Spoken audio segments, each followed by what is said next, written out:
Um, we're excited to be here for our December Early Childhood Advisory Council meeting. Thank you for prioritizing this meeting and for our conversations. We have a full agenda planned, and if you are anything like me, I am ready for the holidays. So it's going to be lovely to have some time off and to get rested, rejuvenate, and be with family and friends. So thank you all for prioritizing this this afternoon. Let's go ahead and go to the next slide. As I mentioned, we have a full meeting, so we're going to call our meeting to order. It is now 1:01. And Robin, can we go ahead and ask you to take the member roll call, please? Amy Smith, Andrea Day, Here. Andrew Waters, Anita Dowd, Brittany Howe, I am here. Dee Dee Cummings, Dr. Amy Hood, Dr. Annette Bridges, Dr. Connie White, Dr. Felicia Cummings-Smith, Here. Dr. Jasa Gilbert, Present. Greta McKenzie, Jamie Rogers, Here. Joe Barry, Kelsey Turley, Here. Christy Lewis, Here. Melissa Goings, Here. Hello, everyone. Melody Cooper, This is Andrea Bartholomew. I'm sitting as a proxy for Melody today. Representative Kim Banta, Rena Gratz, Scott Collier, Secretary Jamie Link, Not a doctor, Jamie Link is present.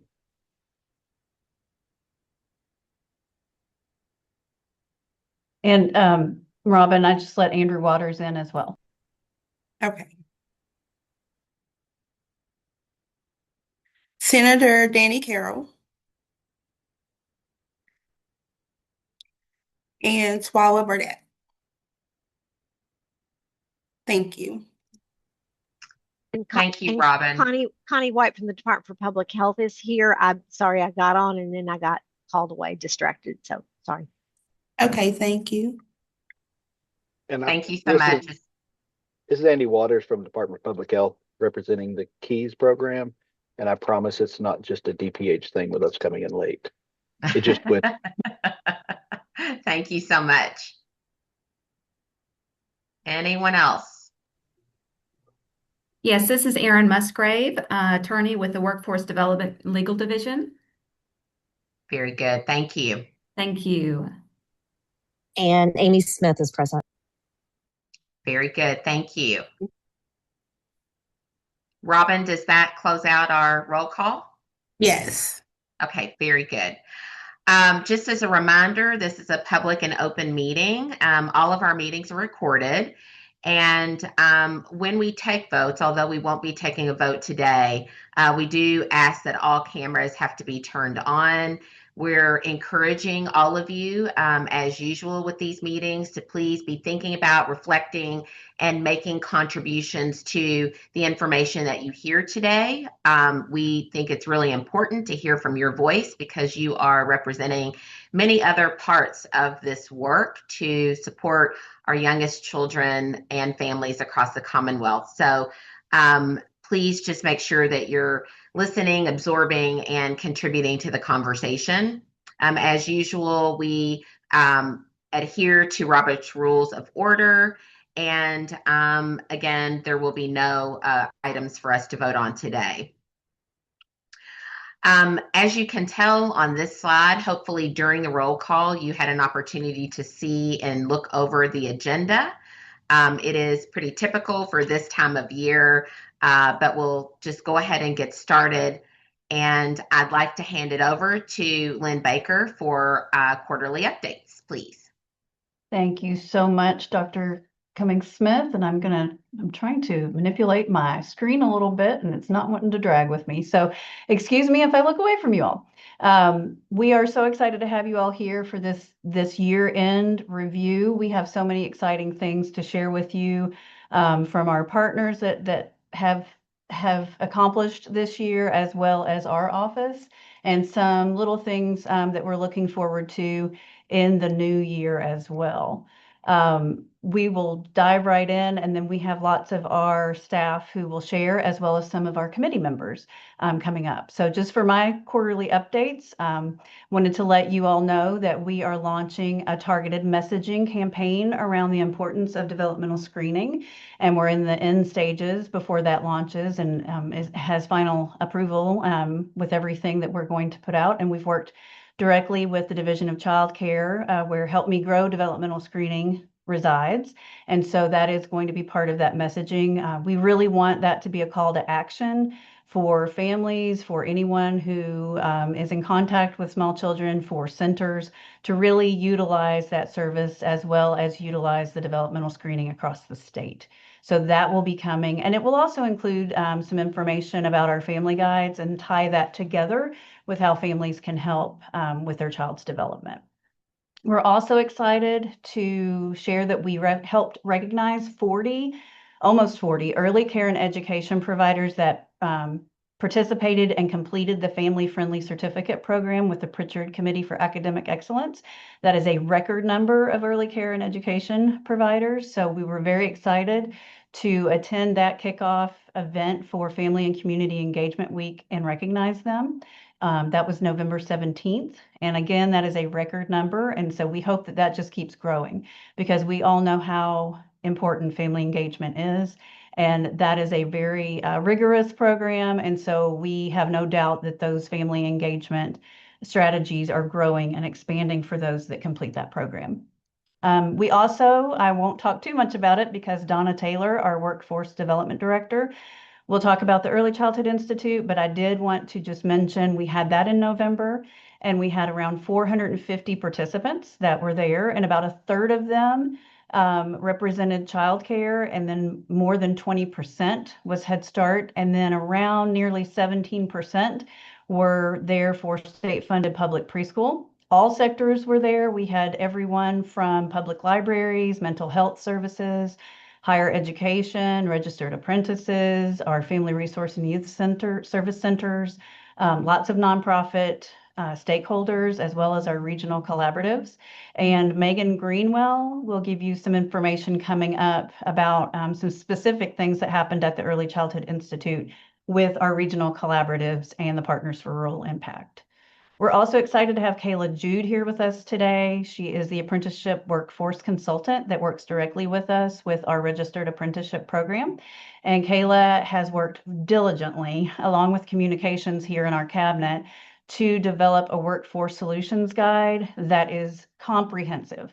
It has all kinds of workforce strategies, supports, links, information for the early care and education business sector, as well as workforce participants. And so she's going to share a little bit about that coming up.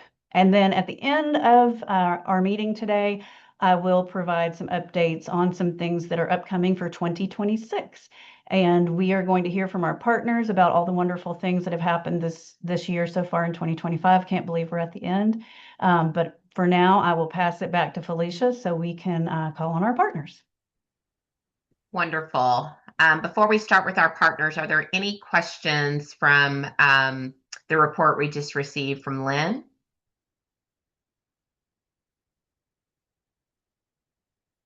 Okay, very good. Seeing none, let's go ahead and get to our partner updates and how things have been transpiring over the course of the year.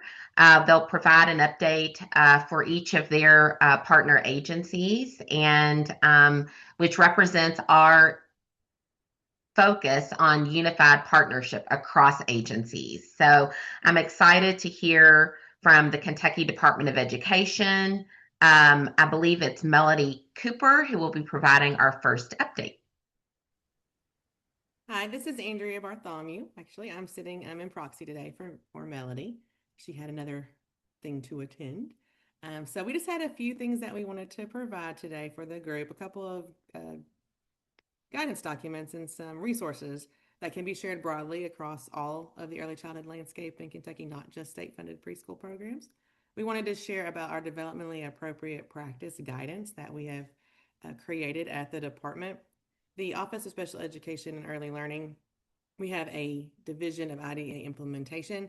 They do guidance documents. They do an amazing job with these documents. They are visually appealing. They're easy to read, easy to understand. So we worked with them, the Early Learning Unit worked with them on a DAP document. This document goes through the tenets of developmentally appropriate practices, why it's important, the history of it, the research behind it, and how programs can implement those developmentally appropriate practices across early childhood settings. It's available on our KDE website in the Early Learning Unit space on the website. It is available to be printed, to be released, to be sent, to be used. We want everyone to be able to have access to it because it is such a quality document. We've done several trainings. I believe we did one at ECI. We really enjoyed our time there with GOEC partners. That documentation, that guidance can really be used in all of our classrooms across the state to really increase the quality of programming, truly understanding why developmentally appropriate practices are important in early childhood. So we wanted to share that with you all. And then the other thing we wanted to share was a newsletter that we send out. And we've typically been sending this out to our preschool coordinators and our directors of special education through our listservs. It's called the Helping Children Learn newsletter. It is from the Parent Institute. It is a planner activities that plans out pretty much your whole month on what you can do for family engagement. And it also has a newsletter for you to send home to your parents that talks about how you can empower your families to create those meaningful learning experiences outside of the classroom. And this is available in English and Spanish. We have the links within the information that was sent out to you all through this group. But this newsletter is really, we've gotten lots of great feedback from our school districts, but we also wanted to share it with Child Care and Head Start partners so that we can really get this information out there for families. It talks a lot about best practices, but it's done in a really family-friendly way. It doesn't really use all the letters and the jargon that sometimes us in education can use. It talks really about those daily learning activities that families can do with their kiddos. We really like this newsletter. We're really trying to be pushing that out. And there's one every month. The planners every month. It really kind of puts out what you can do or what you can send out to your families. So we wanted to provide that to the group today.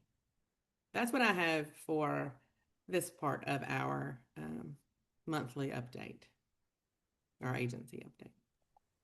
Great. Thank you, Andrea. And are there any questions from any of our committee members regarding the Kentucky Department of Education update?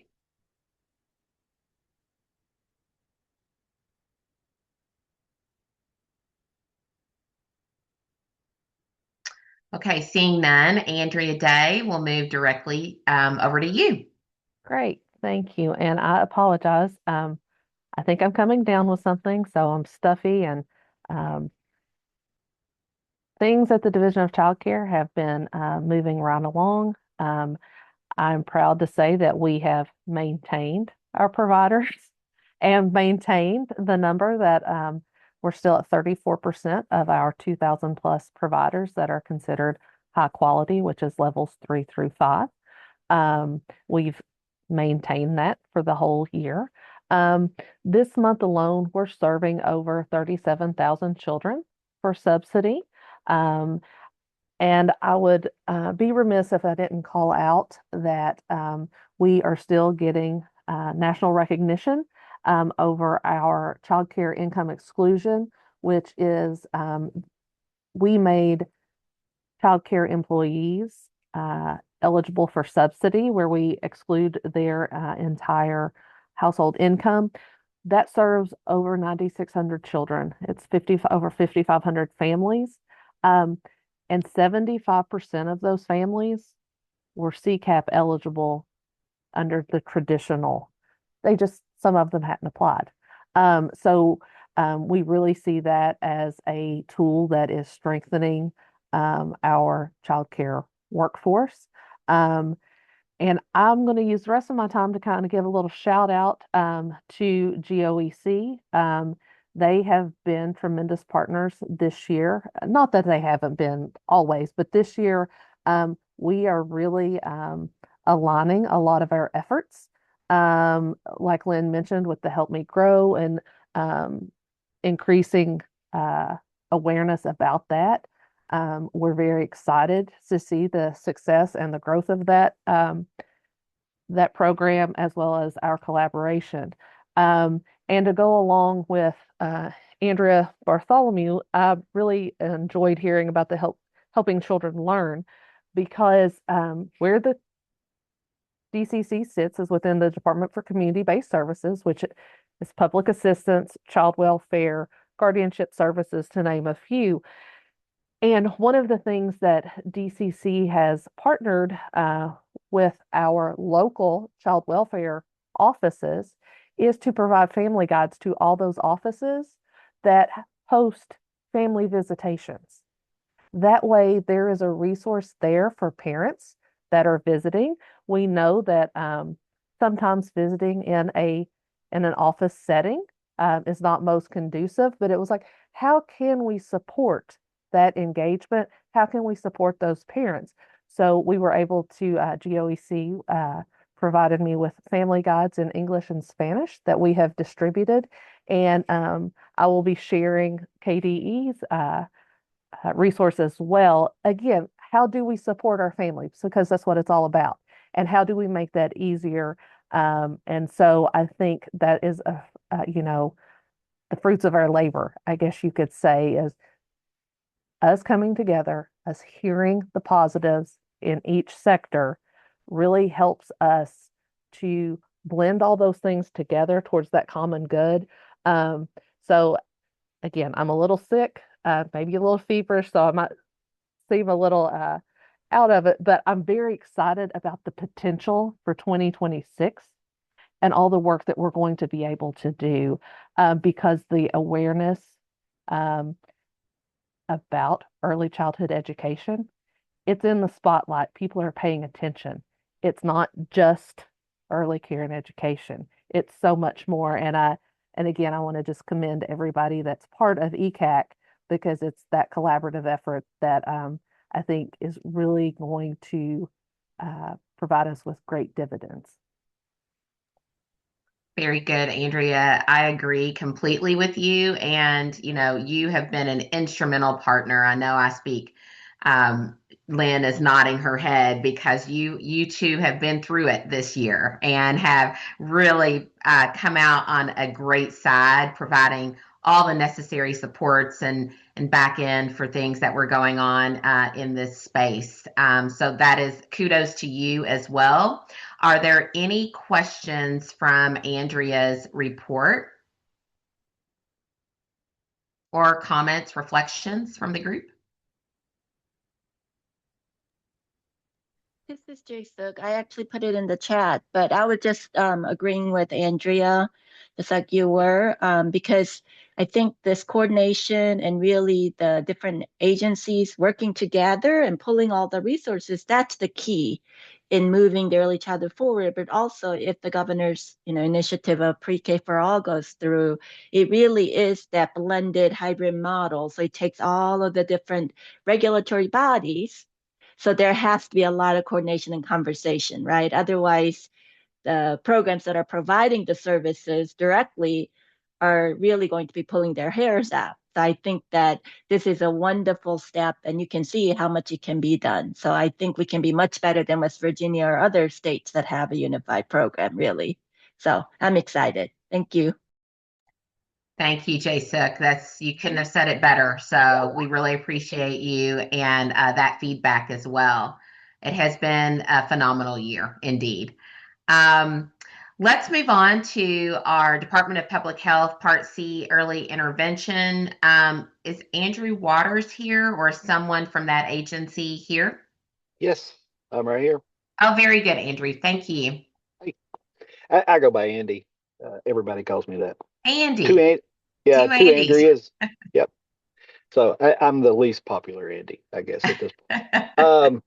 So I just wanted to talk about a couple of things we have going on and some things we're trying to do to bolster services around kids in the early intervention program. Our provider enrollment is coming up this year where we have to renew all of our providers for the next biennium. So in January, and we've already met, in January, we're hoping to roll out some efforts to help promote the role of the early intervention provider in the KEYS Part C program to help bolster those the provider counts to more readily access services and provide more choice to the families about the providers in their local communities. Our team here in the Keys State Office has been working with the service coordinators. So the service coordinators are the group of staff and the points of entry that work directly with families for coordination of services and referral to care. We have been working with them as a work group to try to better facilitate from their perspective how we can focus more on the families and less on some of the burden that comes along with administering programs. And so far, we're getting a lot of good feedback from them. So we hope that that'll continue into the new year and we can effectuate some change there. One of the things we sort of hear about providers a lot is billing. So we have put in an infrastructure for billing to help improve that process and automate some of the things we were having to manually do. So that's enabled us to more quickly get funds out to the providers for the services that they provide. And so they're very thankful for that. There's no longer sort of a delay in getting that done. And that's helped to reassure them that the program is here to support them in the best way we can. The other thing coming up in January is our annual performance report. We'll have to be we'll begin drafting that really in January. There'll be a period of that where it's open for public comment. So look for that to come out soon so that we can continue to bring in these funds for Kentucky. I've heard I haven't heard from the U.S. Department of Education that there's going to be any delay or anything on that. I think things are still there. As far as I know, our project officer for the state of Kentucky did resign, but we still have contacts with upper leadership in the Department of Education that's able to help support us here in Kentucky. Great. Thank you, Andy. Are there any questions regarding this partner agency update? Andy, this is Jay Suk. It's not so much about your update, but just curiosity question. Is there still a strong shortage of developmental interventionists in the state, or is there certain pockets? I think that what I've heard, and I'd have to look at the actual numbers, is DIs, developmental interventionists, they're more related to regional pockets and some of the harder to reach areas. But I'm not aware of anything where there's a delay in services or a lapse in services for families. It's more about some of the choice. Maybe they want one, but the caseload is full on the DI that they want. So not really worrisome, but it is something that we do keep an eye on. Thank you. Any other thoughts or reflections? Okay, seeing none, let's turn to the Head Start Collaboration Office. Kelsey, I'll turn it over to you. Thank you, Felicia. So we have had a wonderful year this year in the Governor's Office of Early Childhood in my Head Start world. And thankfully, I just wanted to highlight that there were 4 agencies in Kentucky that were affected by the government shutdown. No services were delayed during that time period. They either worked with local school districts or secured their own funding. However, thankfully, they have all received their notices of awards and are able to continue that funding and services in their areas. So Unfortunately, they did have a few hiccups and some scares as far as funding, but they are so resilient and were able to find ways to continue to serve those children. And thankfully, their funding has been secured now. So I just wanted to give that update on that horizon. I just recently was able to attend the Kentucky Head Start Association conference last week, and well, 10 days ago, and that was the first one that they were able to hold since COVID. So that was a huge undertaking and very exciting to have over 200 attendees throughout the state.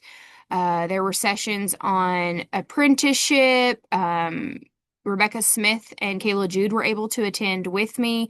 We all presented on different sessions, and so it was nice to see that collaborative effort and have Head Starts be able to network with each other and continue to gather since that conference had been on a delay since COVID. The governor's office was also able to help fund some of those sessions through our PDG grant for trauma-informed care and other essential topics that are highlighted in the performance standards that programs have training on. So that was very exciting.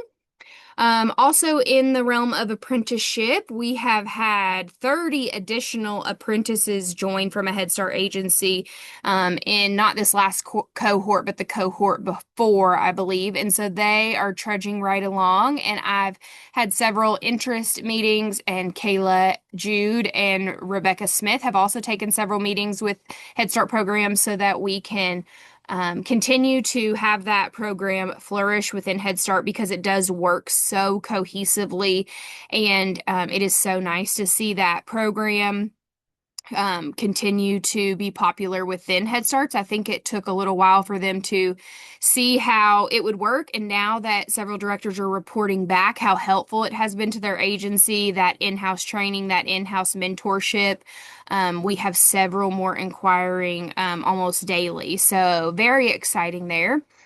And lastly, Community Action Council in Lexington was able to open a center in Stanton, Kentucky yesterday. It's going to serve over 100 students.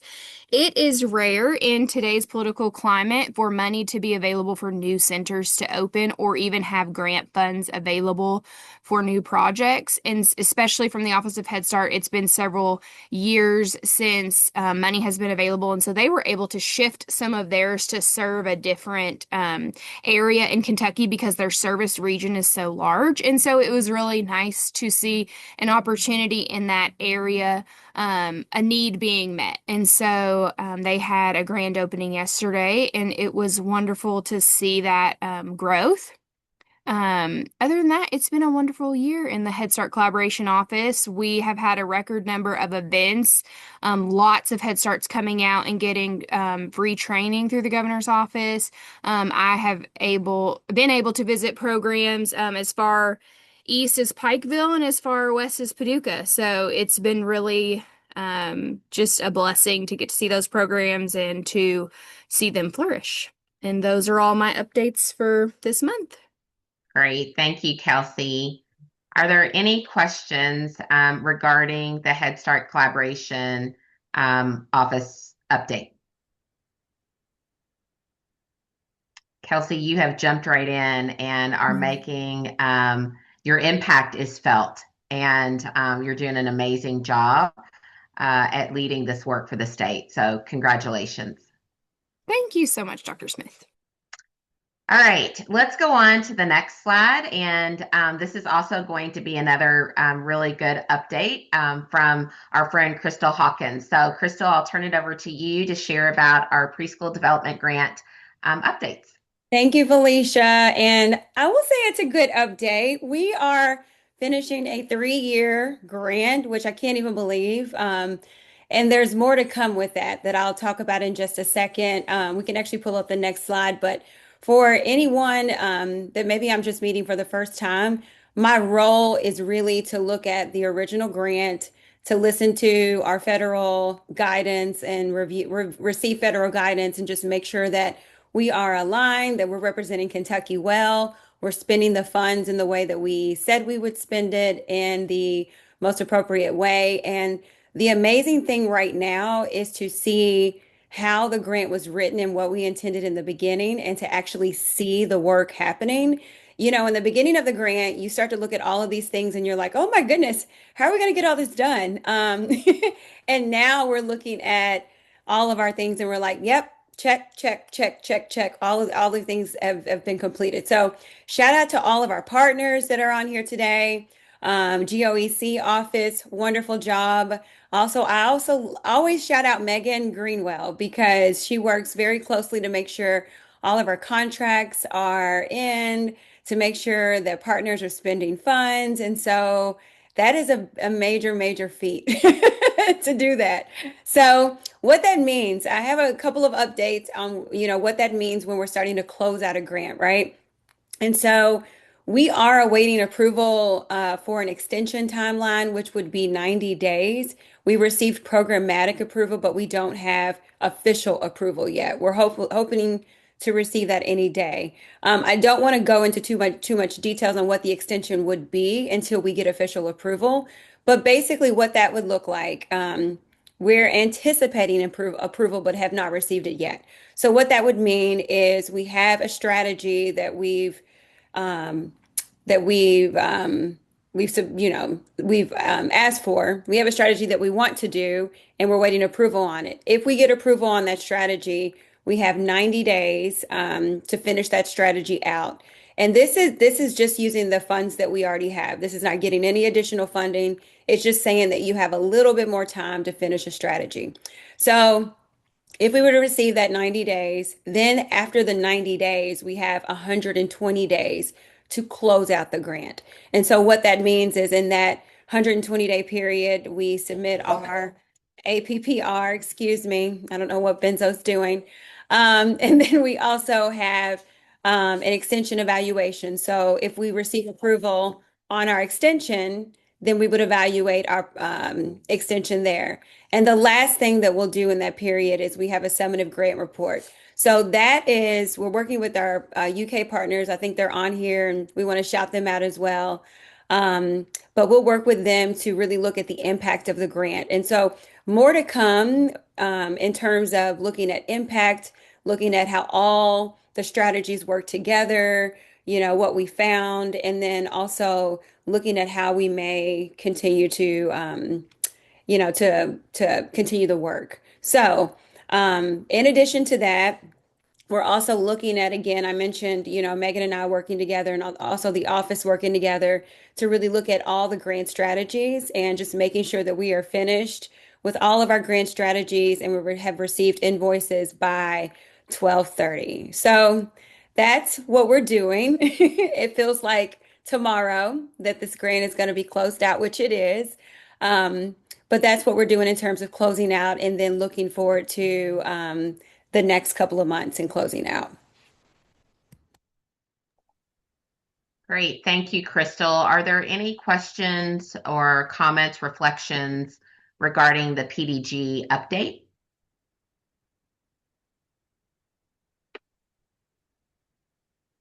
Crystal, you've done a Herculean job at keeping things on track and in support of the Governor's Office of Early Childhood. And I wanted to just publicly thank you for your leadership. I also hope, Megan, you saw all the love that was coming through the reactions. You have been really amazing in keeping the partners moving forward, supporting the work, doing the back end things oftentimes that people don't know about that it takes to really fulfill the expectations and requirements of a grant like this. And of course, Lynn, your leadership and really getting things moving from the start. It's hard to believe that so much has been accomplished over the years. And, this is, yes, a federal grant, but the work has actually continued to allow Kentucky to build and extend its capacity of work that was really going, and some of which was initiated to reach more children and families. So I'm just excited to hear here at the end of this initial closeout, so much has been accomplished. A lot of people and partners have been involved and engaged to make this a success. not just because we are checking off grant requirements, but because we are supporting the needs of children and families across the state. So thank you again for all the hard work that's gone into realizing the success that we're all experiencing in support of children and families. Thank you, Felicia. At this time, we're going to move to our committee report out. So there are three committees that will share a 2025 update: the Unification Committee, Data and Shared Accountability Committee, and Workforce Committee. So I'm going to ask Rebecca from the Governor's Office of Early Childhood to go ahead and share a little bit about the Unification Committee's year-end update. Thank you, Felicia. So the Unification Committee has worked hard this year. It is compiled of members from cross-sector partners with goals focused on unifying the early childhood system. So we focused this year on the early childhood student support specialist apprenticeship. So we had members from, Kentucky Department of Education, from behavioral health, from Division of Child Care. We all sat down at the table, and knowing that this apprenticeship was something that could be very beneficial for our early childhood community, we set off to build a work process plan and an on-the-job training plan for the early childhood student support specialist. Once we got that built, once we got the on-the-job training portion completed, then we built a related technical instruction plan around the work process plan, and we're able to submit it to the state of Kentucky. The state of Kentucky is and it's called an SAA state, which means it is a state approving agency. So we are allowed to to develop our own apprenticeships that are valid in the state of Kentucky. So right now, the early childhood student support specialist is a state of Kentucky valid apprenticeship. And next year, the Unification Committee is going to look forward to working to partner with the federal department or the Federal Division of Labor to get this approved as an apprenticeship occupation nationwide. We hope that Kentucky will be an example of how good that this apprenticeship could be for other states. And they can take the apprenticeship and adjust it to what will work within their state, but we will be able to say that we had the first apprenticeship of its kind. So we're very excited for that work next year. Just to tell you a little bit more about the apprenticeship, and I talked a little bit about it on our last meeting, but it is an apprenticeship that focuses on supporting children's individual needs within a group setting. It is about a 1-year apprenticeship if they are working full time, and it is what we called one of our advanced pathways, which means they do already have to have a CDA or higher in a relevant field in order to participate in this apprenticeship, because it is a higher level of understanding that is required beyond, just your basic child development. And so as they move forward through this apprenticeship, they learn about engaging in conversations with families, how resources that are available to families, to children, to them. They learn how coaching support and behavior and peer behavior management. So there's a whole lot that goes into it, and it's really about just supporting that child and supporting that family as a teacher who may have this child in their classroom. So we're really excited to hopefully take this to a national apprenticeship within 2026 within our Unification Committee. With that, I am going to pass it to Megan Greenwell for Data and Shared Accountability Committee. Thanks, Rebecca. So our chair for this committee is Rena Gratz, but she couldn't be with us today. But I am just going to give kind of a brief highlight of what we've done this past year.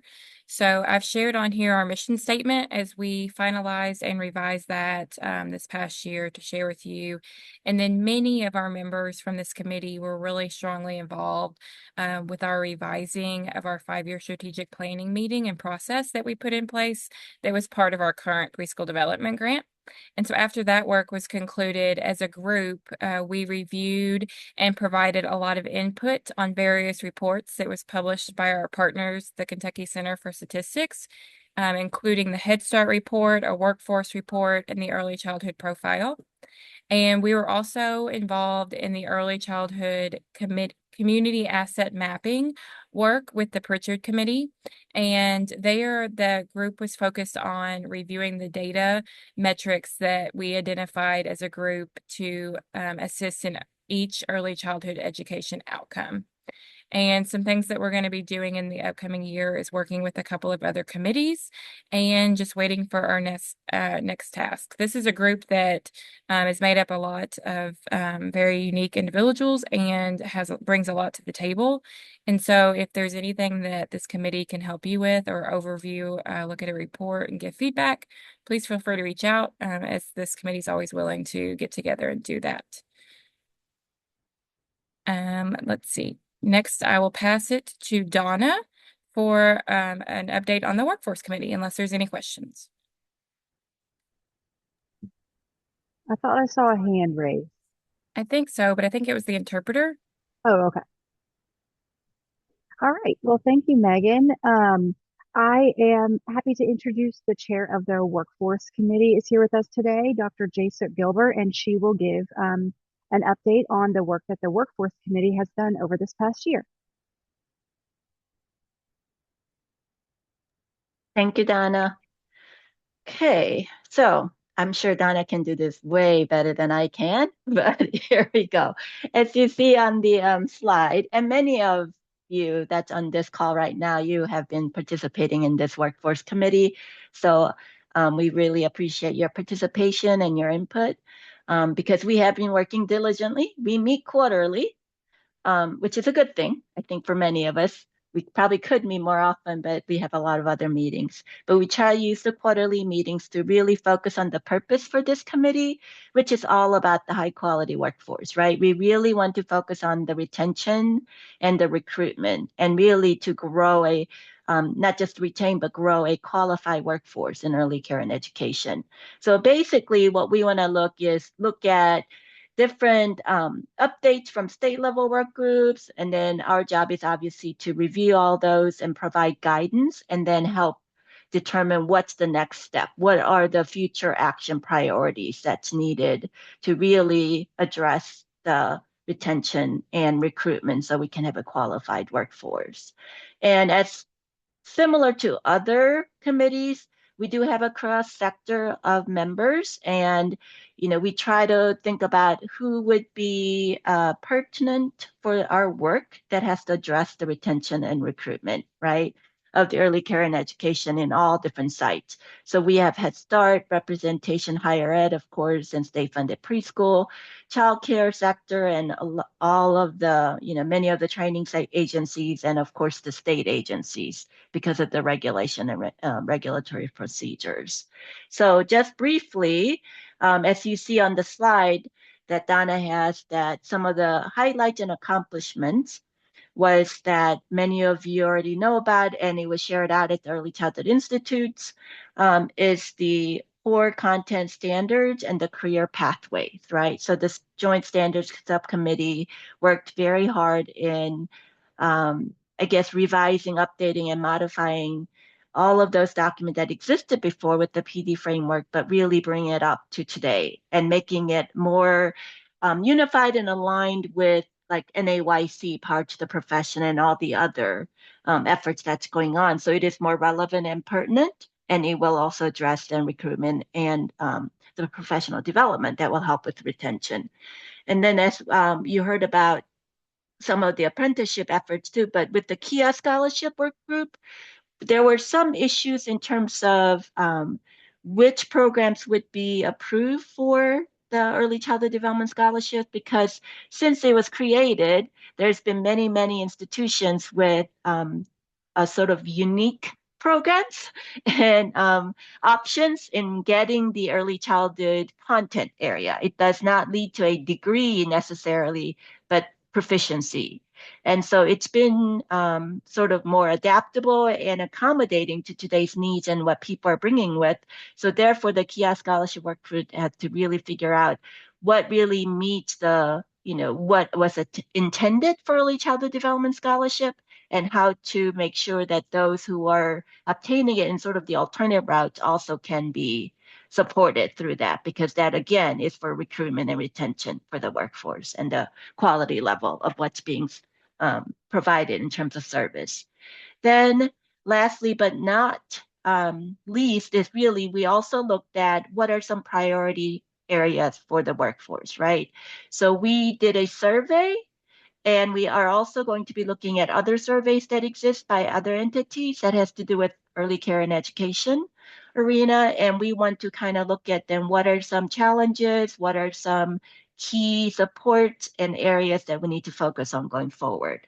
So with the 2026, we want to sort of look at the big long-term issues are burnout and tapping into existing partnerships and supports. But we thought to make it more achievable, because long-term, big, grandiose vision's wonderful, but we don't want to just talk and not deliver. So we wanted to do short-term goals. So we want to have work groups split out, focusing on the teacher burnout area, and then also the existing partnership and support system. So what we thought was then, in terms of short-term goal for the addressing burnout, the immediate thing that could be worked on for next year would be to create a resource list to help directors support staff, because it's, yes, money always helps, but it's not something we can fix right away.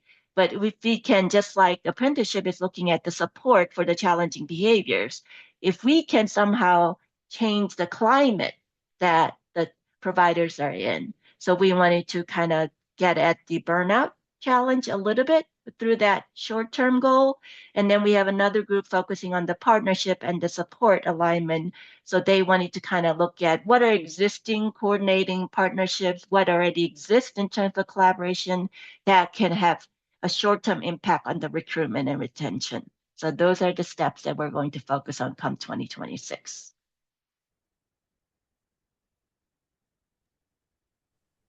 Hopefully that was clear.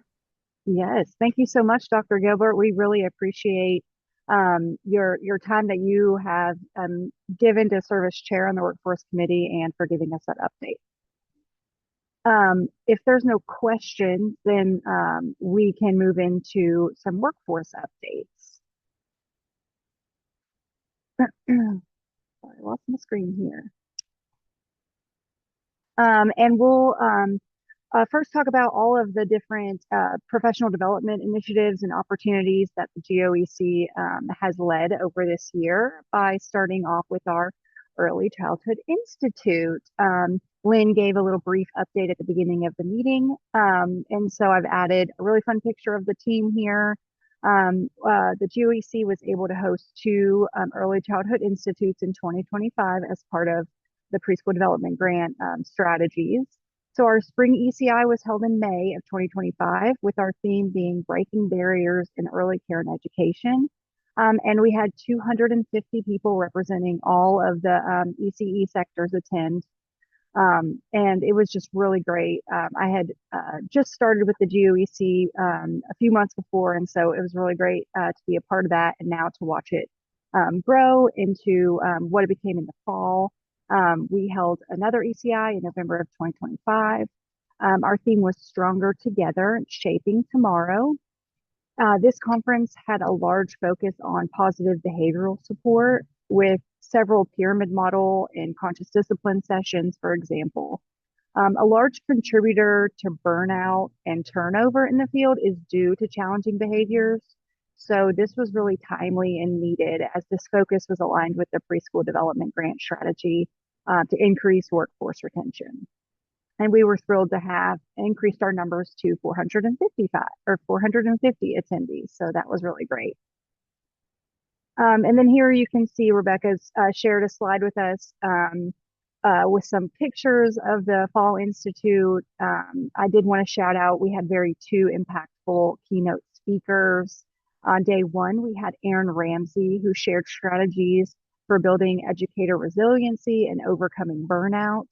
And then on day two, we had Jill Moley, who is the Chief Growth Officer for Conscious Discipline.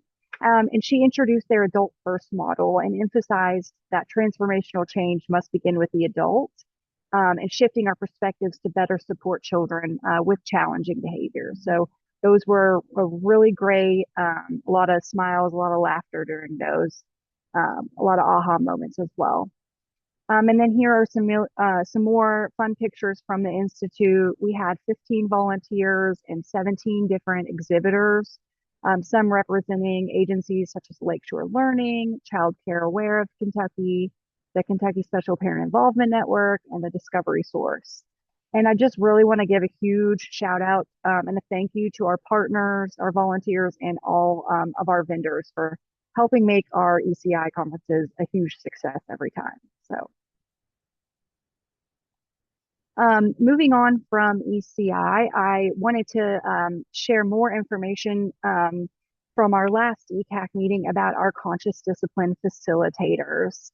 Here on the slide, I have a picture of everyone participating in this Train the Trainer program. So as I've previously shared, conscious discipline uses science to help adults manage their own emotions so they can model calm responses. And this in turn shifts discipline from, I guess, punishment more to teaching opportunities. So we were really lucky that Kentucky was chosen to implement this pilot program through conscious discipline. So we had a rigorous application process, and we're able to select 20 ECE support professionals from across the state to participate in this program. They will go through 1 year of training and coaching with a certified conscious discipline instructor so they can become experts in this adult first brain state model. And then the facilitators will spend 1 year directly working with childcare providers across all ECE sectors, training and coaching them on how to implement this in their programs in a wide array of ways, such as through leadership, through the administration at the site, directly in the classroom with families. And so our ultimate goal is, to build capacity with this model across the state and also reduce suspension and expulsion rates across Kentucky. Because, as I've mentioned before, a lot of times challenging behaviors can be really difficult for providers. And when you don't have those tools, then we see things like children being asked to leave programs, which we never want. So, and additionally, we really anticipate, with this growing, this across the state, seeing an increase in retention in the field. So that was really long-winded, but I didn't know if anyone had any questions about any of that.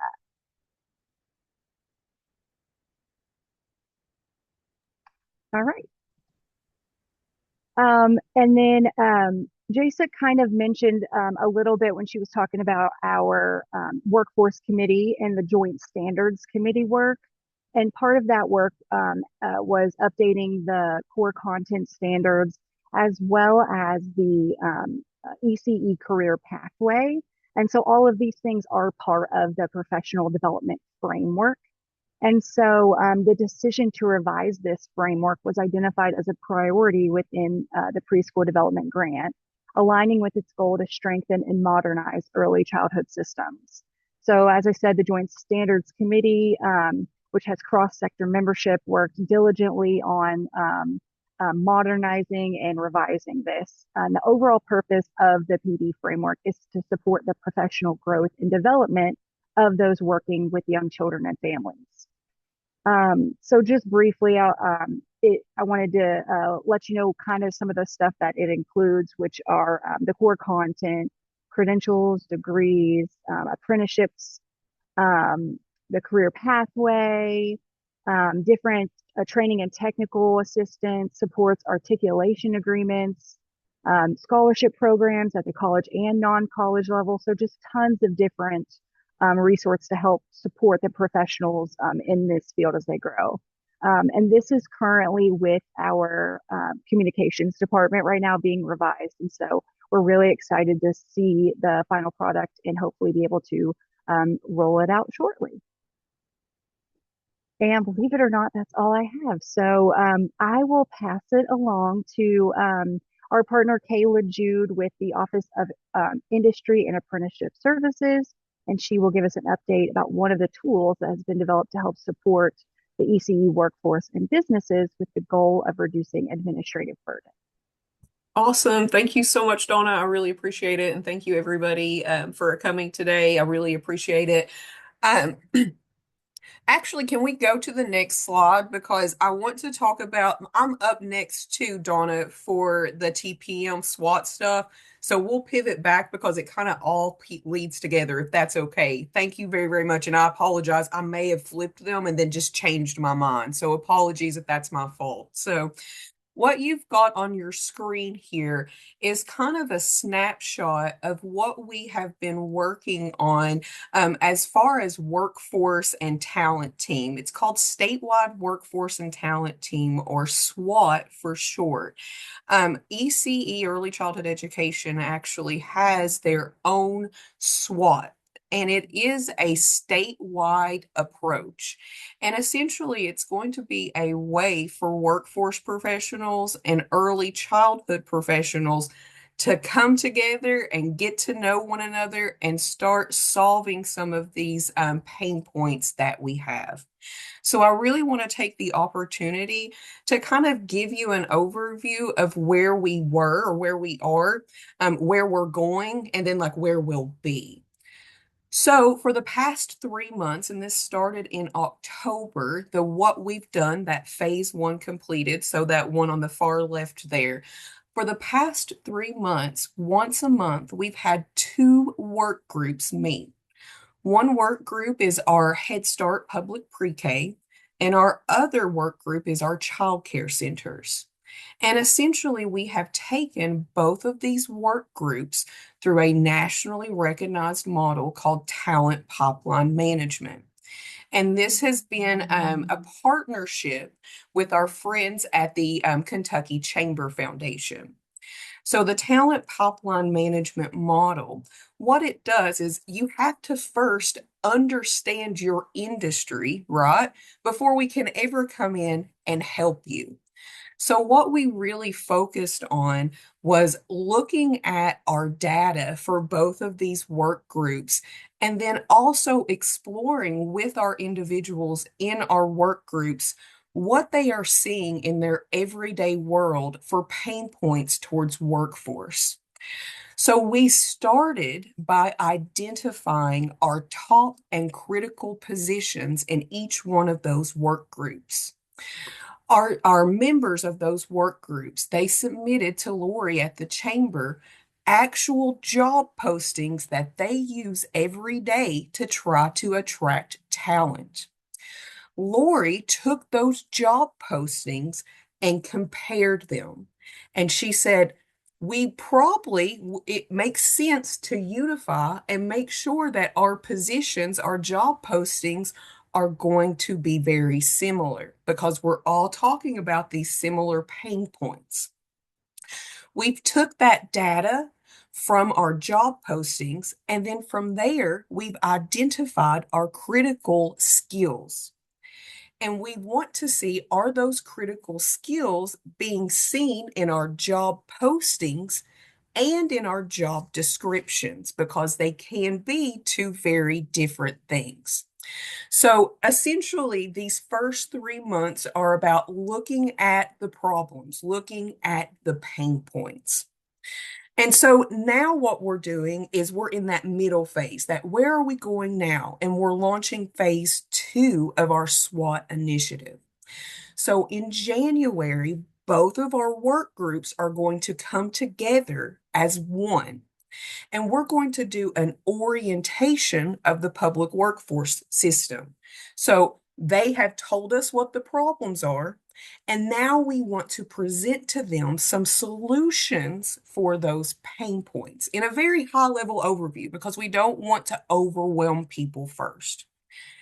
In February, our workforce professionals, it's kind of we're flipping the script. So in February, our workforce professionals are going to come together in one big meeting, and we're going to learn from the early childhood industry what you guys need. So we're taking all of the data from our TPM, from our October, November, December sessions, and we're going to train our workforce professionals on how to assist with solutions, specific solutions that are early childhood education needed. So the outcome for that is we're going to align the ECE system and the workforce system around shared challenges. So the middle kind of sets that stage for one of our last phases, which is the where we're going. So once we've kind of connected and educating, then we want to start doing regional top sessions and regional SWAT teams. So we would actually have regionally based workforce professionals and early childhood education providers, professionals come together on a more regional, granular base to solve those regionally based issues. So this would be an ongoing collaboration for hiring, retention, training, pipeline, all of that good stuff. So the outcome for that will be our regional community level problem solving with real partners. My ask from this advisory council, if you can go to that next slide, please, and then we'll pivot back to that first slide. Perfect. My ask of our advisory council members, everybody here today, please scan this QR code and plan to join us on January 7th. It is a virtual meeting. This is where we're going to learn about the public workforce system and services. And we would love to have you there. And please share, share, share, because we want a really big turnout.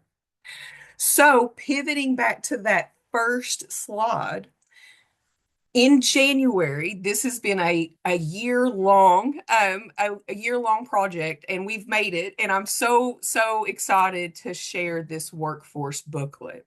And in January, in our first meeting for our SWAT Phase 2, I will be sharing this booklet, and I'll be using this booklet kind of like a cornerstone to facilitate our January meeting.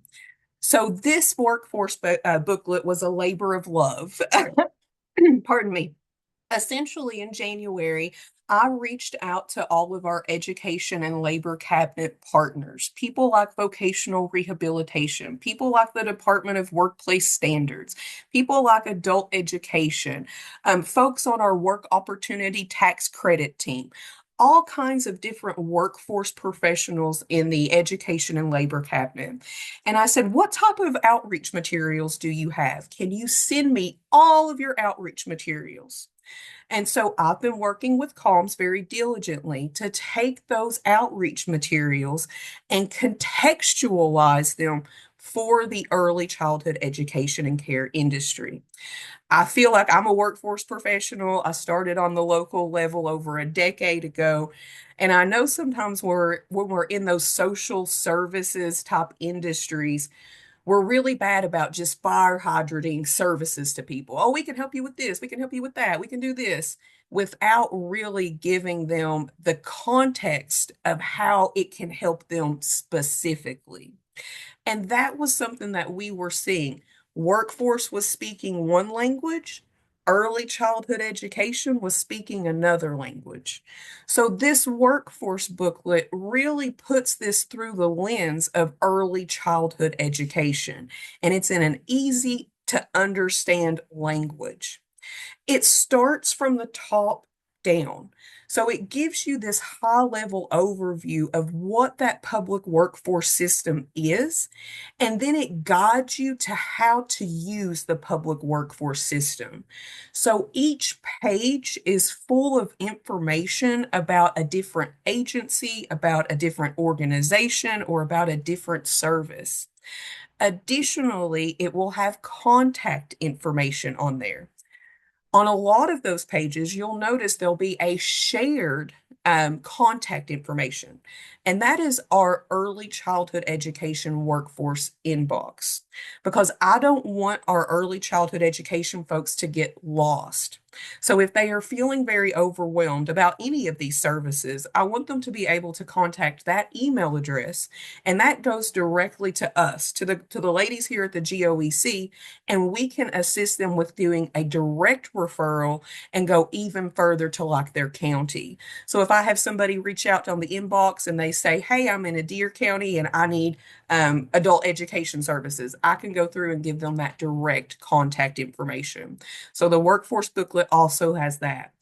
Lastly, it has a QR code because I wanted to be able to have something where we can add resources on there, kind of like what Dr. Gilbert was saying with that resource list. That QR code will send you to a list of additional resources.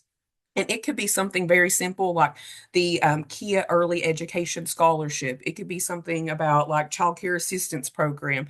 And this is a very fluid list so that we can maintain it and we can edit it and we can modify it. When you scan the QR code there, it's going to send you, this is a sneak peek, so we're unveiling this in January. It's going to send you to the printable version. Calms is working on a digital version as well, but we really wanted to do a print version because I feel like it's really nice. I feel like Kelsey said this before with Family Guys. Sometimes it's just really nice to have that physical copy for people to flip through, and you just never know. People, they learn differently and they absorb information differently. So we wanted to provide that printed material, but there will be a digital version available. So I just wanted to point that out whenever you're doing your little sneak peek. It's not going to look exactly like that because it's kind of out of order because the booklet has to be printed a certain way. But there will be a digital version that we will be sharing a whole lot. Any questions? Thank you so much for allowing me to talk about this. It's been such a pleasure working with everybody, learning more about early childhood education, and I'm really, really excited for the future and to see where 2026 is going to take us. I just want to jump in real quick before anybody asks questions and just thank Kayla. She has worked diligently on this. And it was a vision for us to just have all of our workforce resources available in one place. And she has really, really come through for us. So thank you so much, Kayla. You're very welcome. Thank you, Lynn. I appreciate that.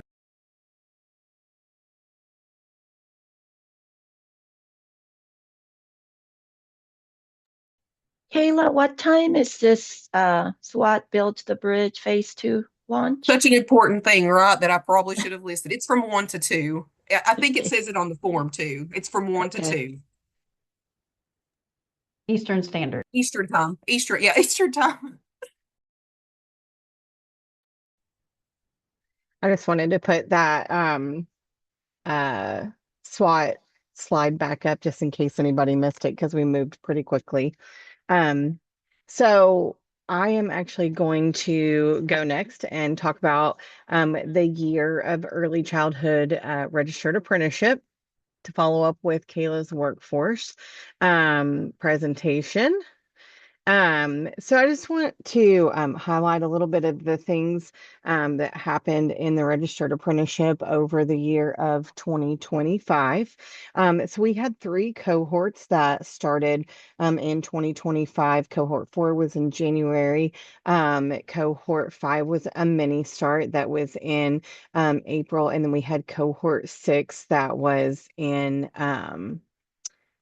looks like I missed a number there, in October of 2025. So right now, currently, we do have the 3 pathways that we are offering. The Early Childhood Development Specialist, which is our entry-level apprenticeship. It's for people who are new to the early childhood education world. Maybe this is, our floaters. Maybe this is our breakers, our classroom assistants who are just coming in, just getting started, and that is giving them all of those basic early things that they need to know about child development.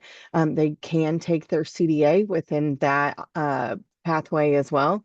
Our next one is our early childhood educator, and this is our path towards supporting them through getting their associate's degree or bachelor's degree, whichever degree that they want to work towards. It supports them for about a year while they're going to school, and they have a mentor who they can come back and build a relationship with so that they can implement the things that they're learning in their classrooms back into their jobs. As you know, probably registered apprenticeship is an earn while you learn model.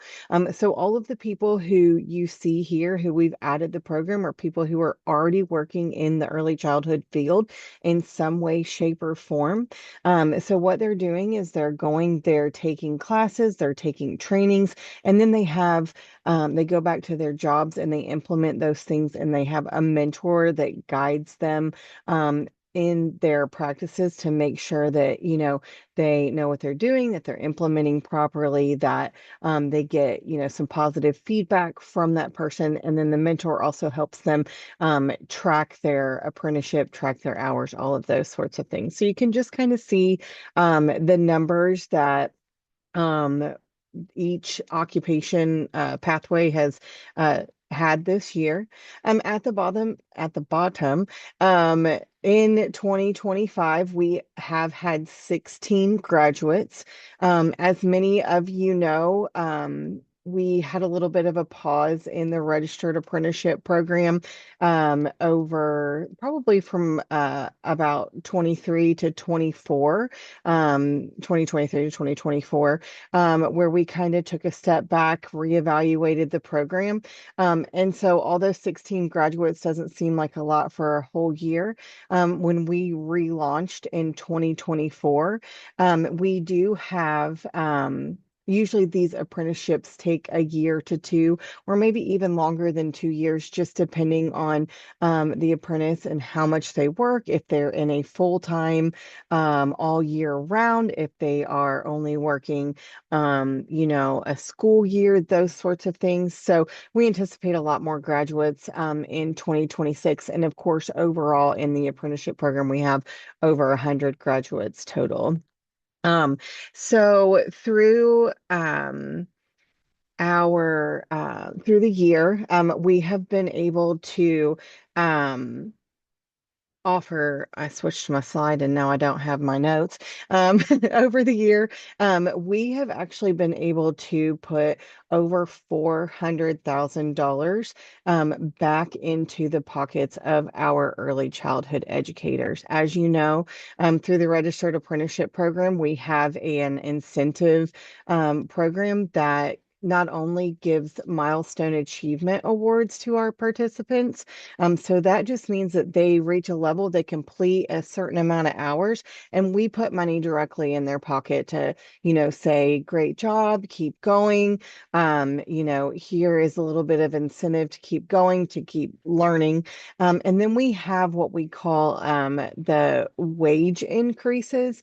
And this is money that is actually given to the employers to actually put a raise on the apprentices' paychecks as they move through this. It gives them something to work towards financially, not only financially, but also professionally. And so between those milestone achievement awards and the wage increases, we have invested over $400,000. And then after they finish their apprenticeship, we do sustain those wages for our employers for an additional 2 years. We don't want the program to be a burden on our employers in any way, shape, or form.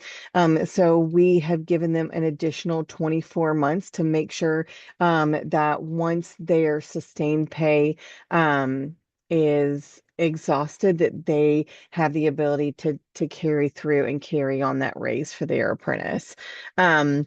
Also, in the year 2025, we had a mentor summit and an apprenticeship summit that we had all of our apprentices and mentors be able to come to. I think we had probably around 100 participants for both of these summits, and they also were able to attend ECI. We didn't have them attend in the spring, but they were able to attend in the fall. And we do provide their conference fee, and if they need a stay in the hotel as being part of the program, so that they can come and they can count those hours towards their related technical instruction, just like they would be taking a class for their registered apprenticeship. So our also other really big thing of 2025 is we were able to launch our learning management system. We have contracted with, I believe, 7 level 5 trainers in the state of Kentucky to build trainings so that our apprentices, if they, don't want to do a college route, they don't want to do a training agency route, they can do their learning, their related technical instruction through our Blackboard site. And that allows them to, be able to log on at any time.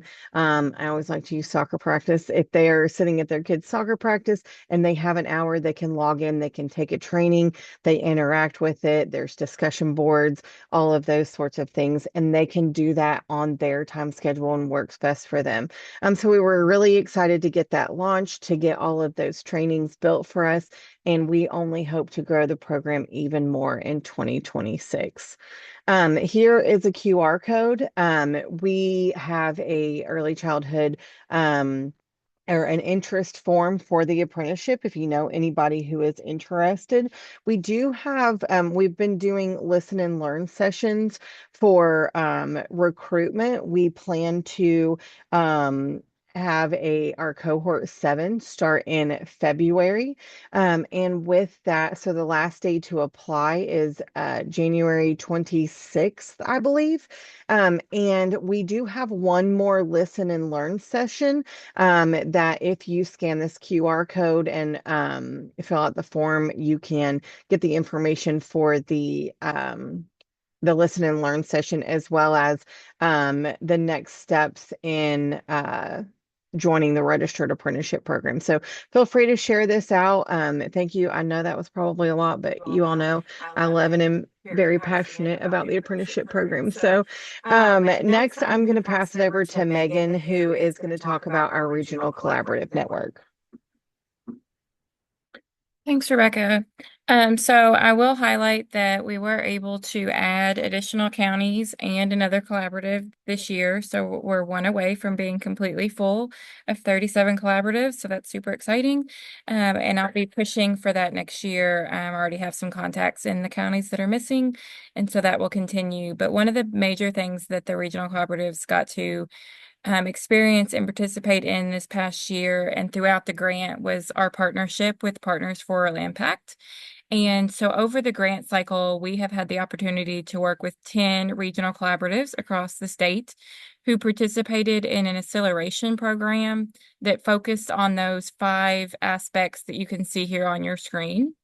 And so the outcomes from this program included increased individual capacity. They worked in aligned action with stakeholders. They accelerated their progress towards their identified goals and employ continuous improvement and methods. And it was a really exciting program to watch it unfold and see how the collaboratives come together. Each of them are very unique in their own ways, whether it be how they're made up or the people that they bring to their table. And so Partners for Real Impact really focused on their strengths within their collaborative and how they worked best together. And everyone, I think, that got to be a part of this program really walked away with a great benefit and has used it to enhance their community work and their collaboration work, not just in their own communities, but across the state. And at the Early Childhood Institute, Partners for Real Impact was able to bring together all of the 10 cohorts that participated in the experience and let them network and grow and share ideas and input in how this experience helped them and what they're able to do and what their future next steps and action steps will be. And you can see that there in the picture. And then I've also invited Vanda Rhodes here with Partners for Real Impact. She's the family training coordinator, and she was able to really watch each of these groups and worked closely with them and visited many of their communities. And so I just wanted her to have the opportunity to share out her experience and her feedback from it all as well. So Vanda? Hi, how are you? Good, thank you. Good.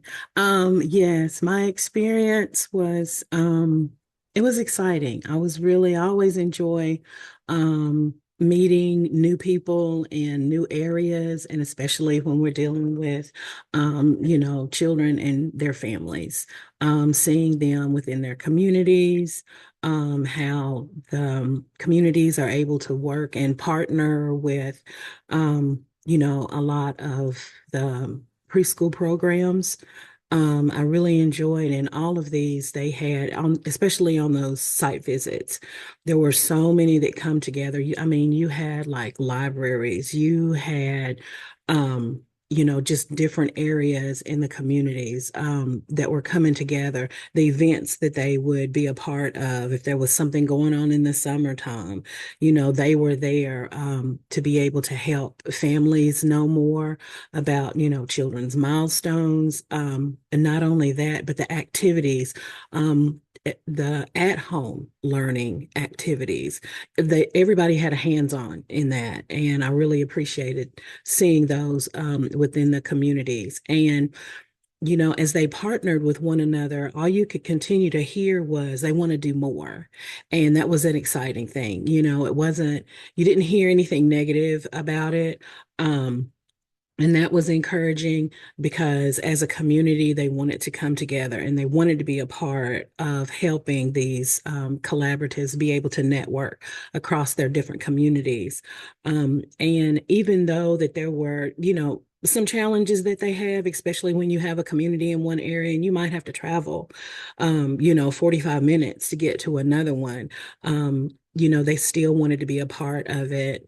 They had seen themselves or each other on the screen, of course, during COVID and even after that, on a lot of Zoom sessions. So when they were able to come to the convenings that we had, that was a lot of times the first time that they had really seen each other. They had heard the names, they had seen the faces on screen, but this gave them the opportunity to be face to face and to be able to discuss whether it was challenges, their experiences, their high points, what areas of the community they really wanted to work in, what types of families they wanted to, bring together and, share their skills. They were already doing a lot of the work in their communities, but when they were able to get together and say, hey, we did that over here in this community.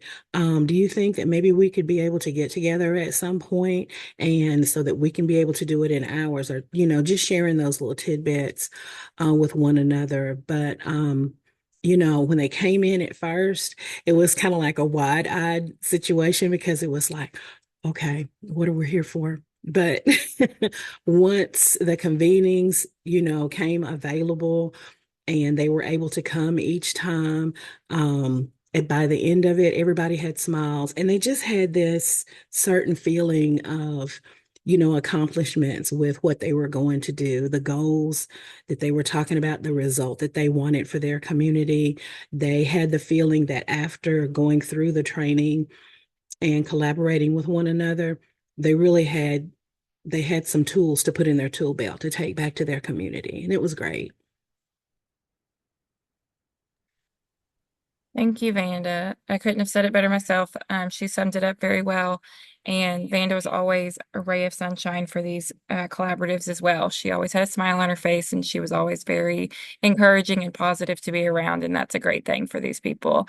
As we know that their day jobs aren't always the easiest that they have to deal with. And a lot of our collaboratives have been parts of the natural disasters throughout our state this year. And many of the collaboratives were impacted by that.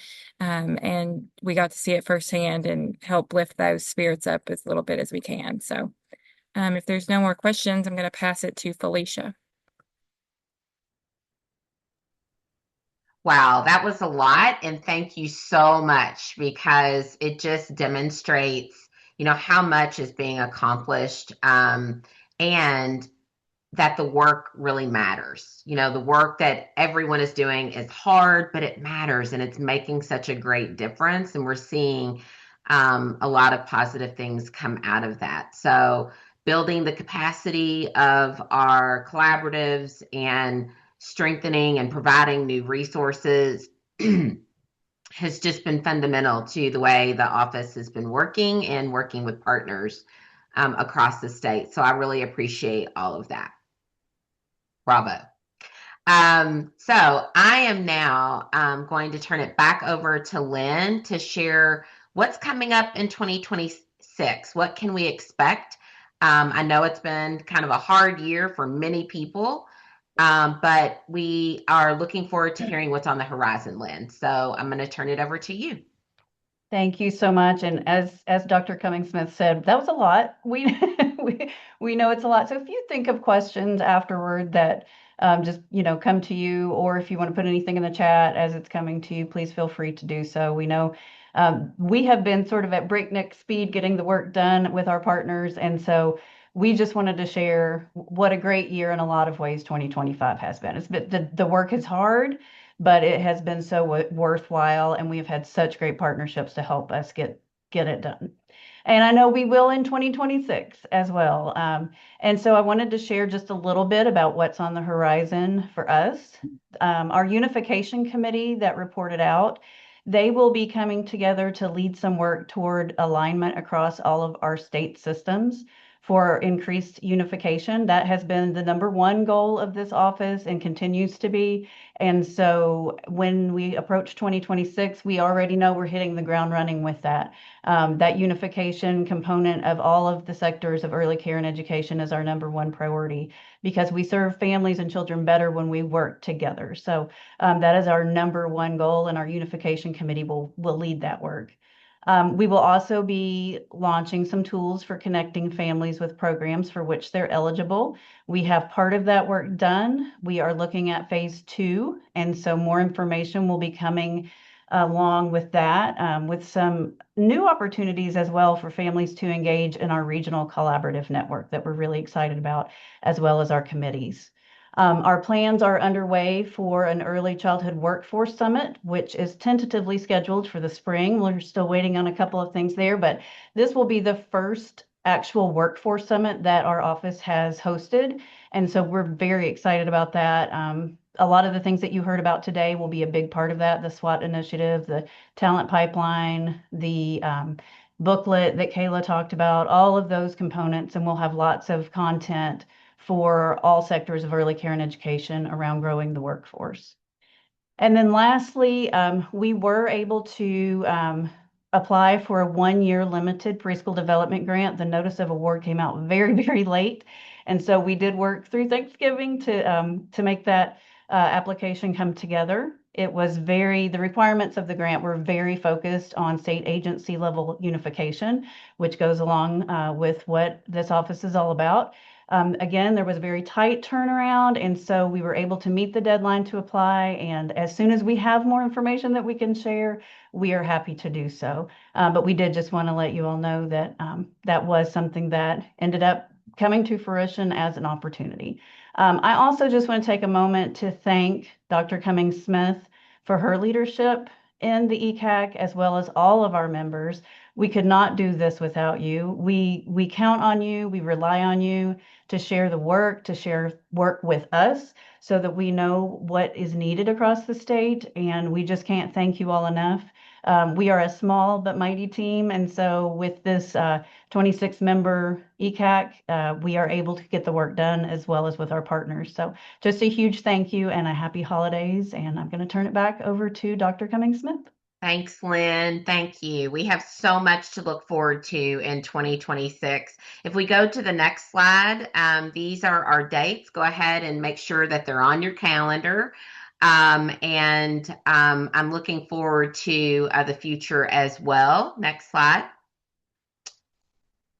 And with that, I will ask for a motion for us to close out our meeting and adjourn.